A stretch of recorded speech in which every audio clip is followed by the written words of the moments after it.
აჭარის შემდეგ კახა კალაძე და დავით ნარმანია გორში ჩავიდნენ პრემიერის დავალებით შექმნილი საგანგებო შტაბის მუშაობის ფარგლებში მინისტრები ადგილზე მიმდინარე სამუშაოებს გაეცნენ.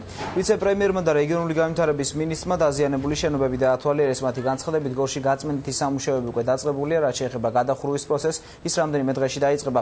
ელექტროენერგიის მიწოდებასთან დაკავშირებული პრობლემები კი აღმოფხვრილია.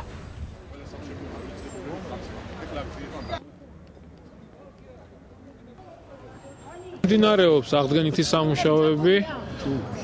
უახლოეს მომავალში დასრულდება ეს გადახურვითი სამუშაოები, რომელიც ქარის გამო იქნა დაზიანებული. ჩვენ 36 მრავალბინიანი სახლი გვაქვს დაზიანებული და ასევე 36 არის კერძო საკუთარი სახლები. ჩვენ ყველანაირ ხარჯს მთავრობა იღებს თავის თავზე და ყველანაირად აუნაზღაურდებათ ეს რაც სტიქია მიაყენა. პრემიერ-მინისტრის დავალებით ხარისხზე არის განსაკუთრებული აქცენტი აღებული იმისათვის, რომ არ მოგვივიდეს ისე როგორც ეს მოხდა გასულ წელს გაკეთებული სამუშაოების შემთხვევაში, როდესაც შედარებით ხელი მასალით და უხარისხოდ გადაიხურა. ამიტომაც, როცა ხარისხზე ვაკეთებთ აქცენტს, დრო და რესურსები ამას მეტი ჭირდება.